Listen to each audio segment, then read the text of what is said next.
Des principaux ports algériens aux ports méditerranéens français, les grands transports maritimes ont maintenant recommencé de tisser cet écheveau de relations continues qui font profiter la France des dons particuliers qu'une généreuse providence a dispensés à la terre algérienne.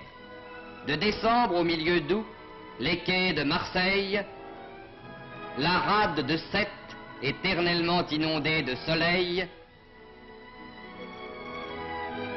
les bassins de Port-Vendre voient arriver les puissantes unités de cette véritable escadre commerciale qui apporte en France, et de là souvent plus loin, d'énormes quantités de fruits et de légumes frais.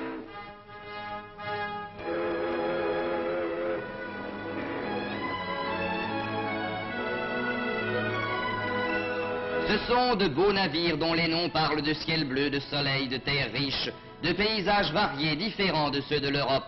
De beaux navires dont les flancs recèlent ces richesses sensibles aux plus délicats que sont les primeurs et les fruits.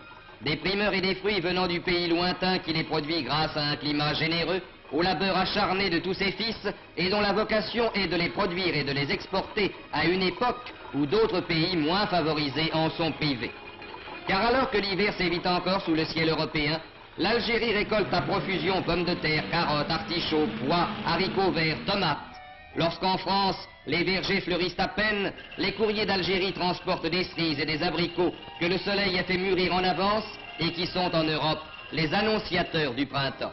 Et quand la neige et le verglas recouvrent les campagnes européennes, les oranges, les mandarines, les clémentines et les citrons, les figues sèches et les dattes au goût de miel mettent sur les tables par leurs brillantes couleurs un rayon de soleil. Citons quelques chiffres.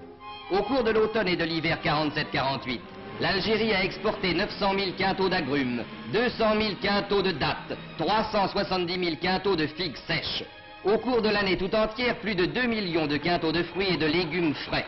Pendant le seul printemps de 1948, 700 000 quintaux de pommes de terre nouvelles apportées d'Algérie ont été déchargés par les palans des ports français et britanniques.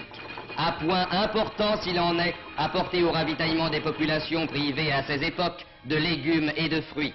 Intervention d'une valeur plus importante encore dans la nourriture des enfants, qui peuvent trouver en plein hiver, dans la friandise éblouissante d'une orange ou d'une mandarine, les vitamines indispensables qui les protègent des maladies et assurent leur développement harmonieux.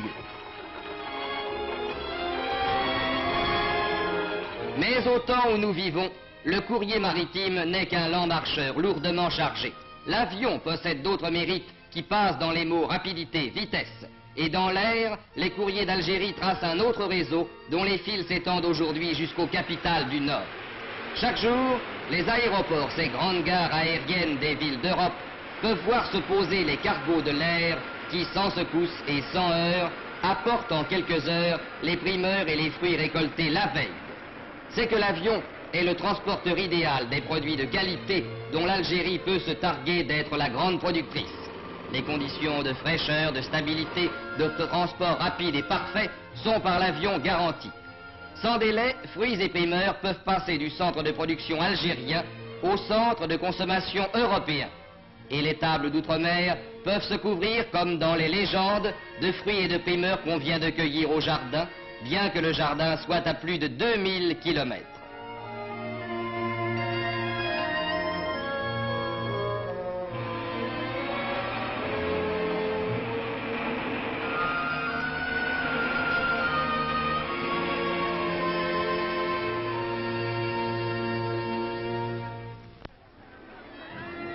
Les Halles, qu'un auteur célèbre a si pittoresquement nommé le ventre de Paris, ont vu nécessairement une part de leur activité s'orienter vers les produits d'Algérie. Paris mange beaucoup et Paris aime bien manger. C'est pourquoi on y voit apparaître l'apport, chaque année plus important, des vergers et des cultures algériennes.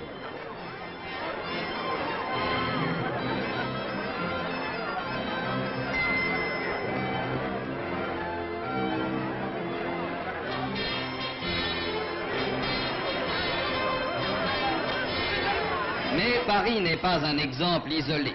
Toutes les grandes villes aujourd'hui veulent participer aux dons de l'Algérie. À l'ombre de Notre-Dame de la Garde, Marseille connaît sur ses marchés les produits algériens dont les pittoresques peseurs jurés, à l'aide de ces balances romaines dont l'antique fossé garde le culte, vont d'éventaire en éventaire certifier le poids.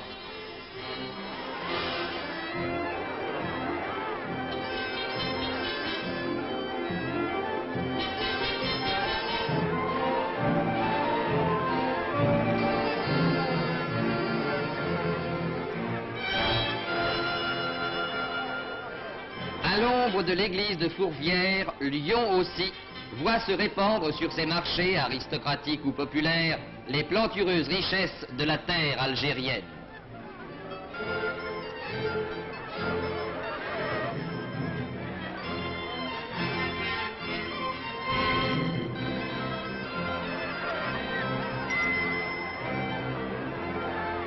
Et partout maintenant, les vitrines des magasins de qualité se font honneur de présenter à leur clientèle ces produits choisis dont la sélection certifie ou confirme la qualité et dans la production desquels l'Algérie tient la première place.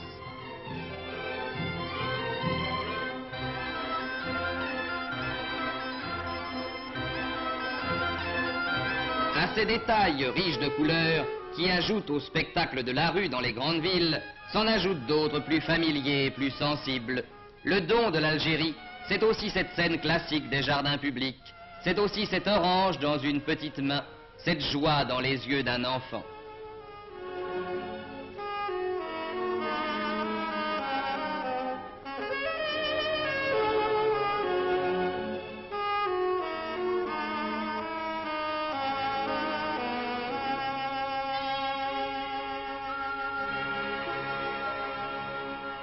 C'est que tout a changé sur cette terre où voici moins de 100 ans des marécages s'étendaient un peu partout, couvrant des milliers d'hectares de terrain, faisant régner en permanence le paludisme et les épidémies génératrices d'une effrayante mortalité, qu'on songe en effet que la mort fauchait régulièrement de 30 à 40% de la population européenne.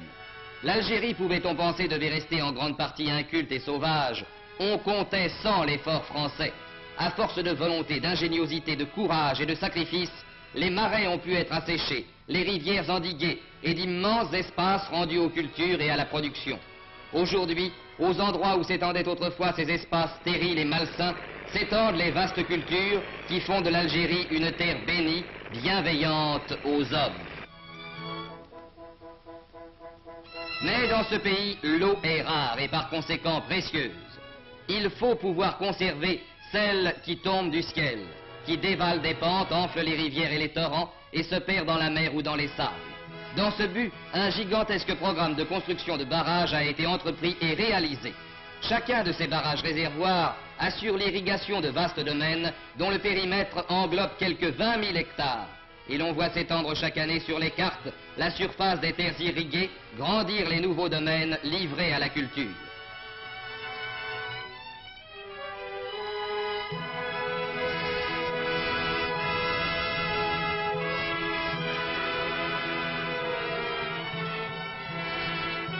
Derrière les constructions cyclopéennes de cet ensemble considérable, dont le modernisme et l'importance confèrent à l'Algérie l'une des premières places dans le domaine de l'équipement hydraulique, l'eau des torrents peut s'accumuler pendant la saison des pluies pour être réservée et employée à bon escient au temps de la sécheresse.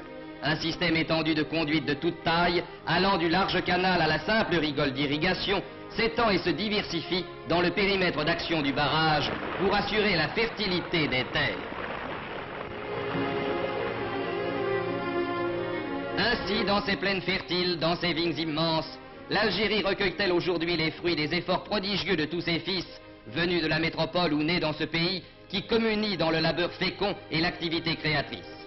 Mais à côté de ces immenses domaines, voués à des productions de base, l'Algérie devait bientôt s'apercevoir que son sol lui assurait d'autres gages de succès. Sa fertilité et les particularités du climat lui promettaient d'autres destins que ceux d'une Beauce ou d'un Languedoc, terre vouée aux cultures industrielles du blé ou de la vigne. L'Algérie, elle, pouvait se diriger vers la qualité. Et la vendange n'est pas seulement ici la cueillette brutale des grains destinés au pressoir, mais le ramassage plus délicat des chasselas qui peuvent rivaliser avec ceux des treilles les plus célèbres.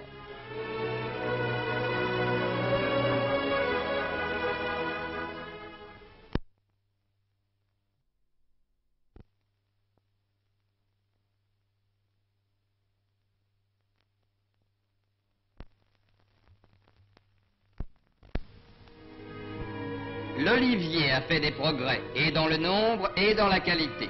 Car l'olive n'est pas seulement la pulpe qui produit l'huile la plus parfaite et la plus parfumée, mais aussi le fruit qu'on trouvera au début du repas sur les tables bien servies et qui activera l'appétit.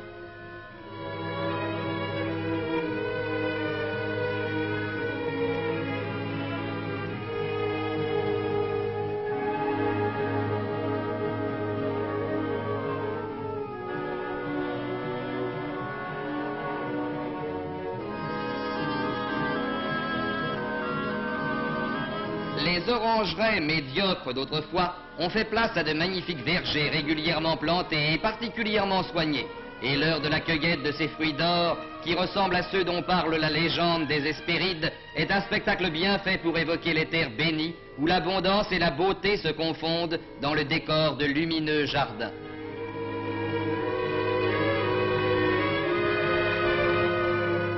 Belle et généreuse terre d'Algérie, qui présente toute une gamme de fruits, depuis les grappes vermeilles ou rubicondes d'un nouveau canam et les oranges qui mettent leur tache d'or dans le feuillage vert des arbres qui les portent, jusqu'aux bibas ou nèfles du Japon, à la pulpe juteuse et parfumée, fille du soleil importée de l'Extrême-Orient.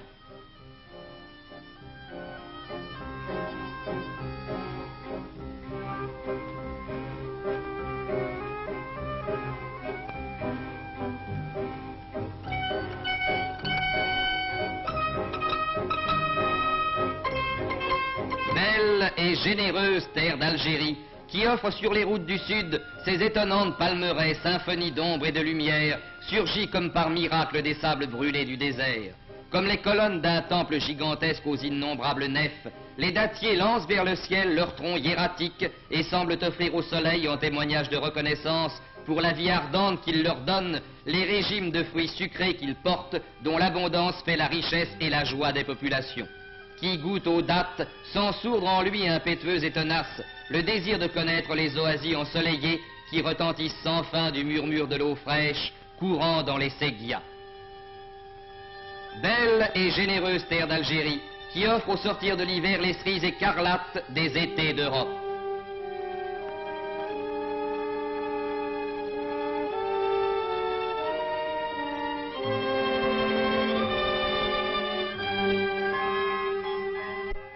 Belle et généreuse terre d'Algérie. Elle a créé dans ces 40 dernières années un jardin magnifique auquel la vieille Europe fait appel pour pouvoir consommer des produits de choix. Ces plantations d'artichauts rivalisent avec celles de Bretagne et de Provence et en dépassent la production en qualité. Ces plantations de tomates s'étalent sur de grandes superficies dans les plaines littorales et montrent leurs pieds chargés de fruits écarlates qui iront, après sélection et dans des emballages soignés, répondre à l'appel du consommateur. Car tous ces produits de choix ont droit à des soins particuliers, propres à préserver leur qualité et leur fraîcheur, à leur faire tenir avec avantage le rôle d'ambassadeur de la qualité algérienne auquel ils sont destinés. C'est pourquoi, et de plus en plus, s'est instauré en Algérie un vaste effort de sélection, de conditionnement et de présentation destiné à entourer de toutes les garanties désirables les produits qui doivent faire son renom et servir sa prospérité. Aussi, sont-ils traités avec soin, suivant des règles qui en fixent les standards, qui en exigent un tri soigneux, une présentation parfaite, dans des emballages judicieusement choisis pour chaque type de fruits ou de légumes. Ces opérations délicates sont poursuivies dans des ateliers bien équipés, dirigés par des gens avertis qui comprennent la grandeur de leur tâche et la nécessité impérieuse d'une belle présentation. Le fardage, cette plaie hideuse du commerce, a disparu en Algérie. Voici un atelier de conditionnement de dattes, qui permet de suivre les opérations auxquelles sont soumises les dattes d'Algérie, dont la plus belle qualité porte le nom radieux de Deglet Nour, qui se traduit en langue française par doigt de lumière.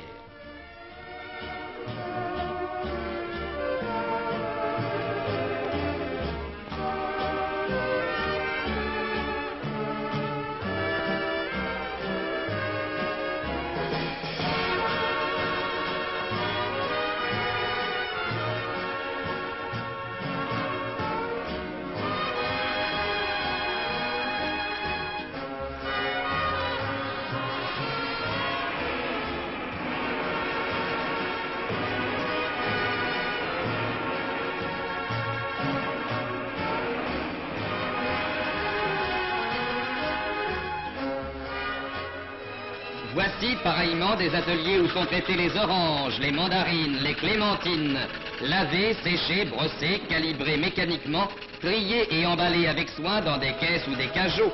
Ces fruits merveilleux qui font la joie des petits et des grands arrivent sur les marchés d'outre-Méditerranée dans un état de fraîcheur remarquable.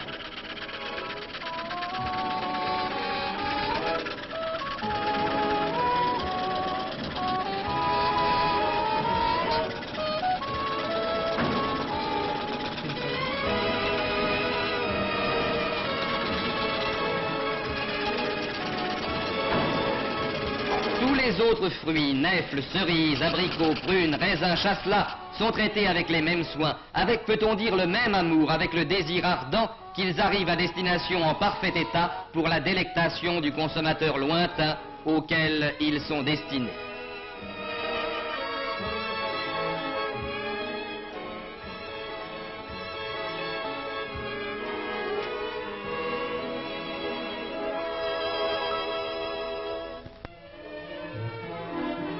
Mais la politique de qualité inaugurée il y a quelques 20 ans et poursuivie depuis sans relâche a besoin d'être protégée afin que l'Algérie conserve le renom qu'elle a su acquérir et demeure le pays de la qualité, le pays avec lequel les affaires sont faciles et saines, les transactions loyales, les relations durables.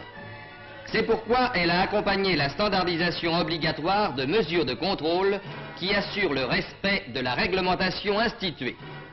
Ces mesures de contrôle entrent dans les attributions des fonctionnaires de l'Office algérien d'action économique et touristique, plus connu sous le nom d'OFALAC, et qui est placé sous la haute autorité du gouverneur général de l'Algérie.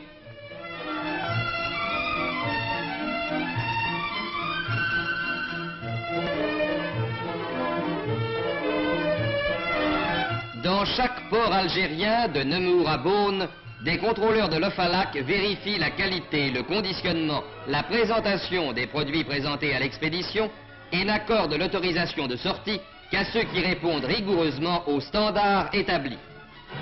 Et c'est pourquoi, grâce à l'ampleur et à la sévérité de ces mesures, à la mise en pratique d'une réglementation stricte, l'Algérie, après avoir amélioré hautement sa production, continue chaque jour à développer la place qu'elle a prise dans l'exportation des produits de qualité. C'est pourquoi, qui consomme les fruits et les légumes d'Algérie qui partent chaque semaine par milliers de quintaux pour traverser la mer, ne peut discuter la valeur de l'aliment de choix qui lui est proposé. C'est pourquoi chaque consommateur a l'assurance d'acquérir un produit dont la qualité, la présentation, l'emballage ont été rigoureusement contrôlés.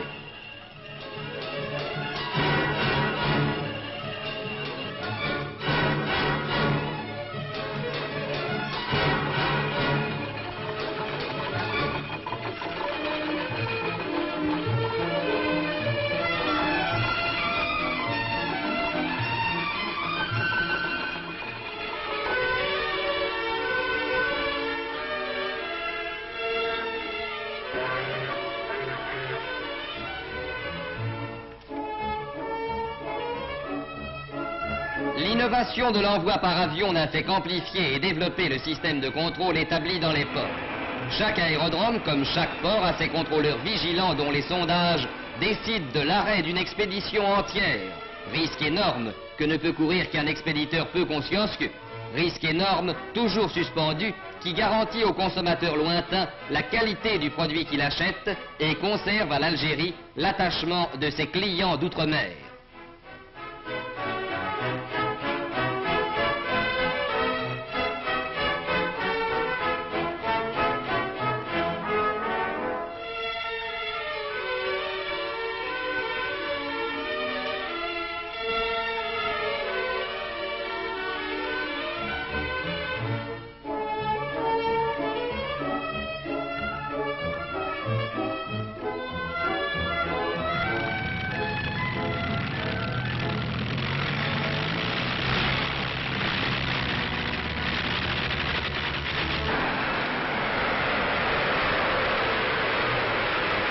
Ainsi, l'Algérie s'est, elle, dans la grande bataille économique, acquis des possibilités nouvelles d'expansion et de succès en jouant avec maîtrise la carte de la qualité. Et le plus bel éloge qu'elle convoite est celui qui se traduirait devant un beau fruit par une phrase toute simple et qui viendrait inconsciemment aux lèvres, une petite phrase toute simple qui serait « c'est un produit d'Algérie ». Cette petite phrase est en train de s'imposer parce que par la volonté et les efforts de tous ses fils, l'Algérie est vraiment devenue le pays de la qualité.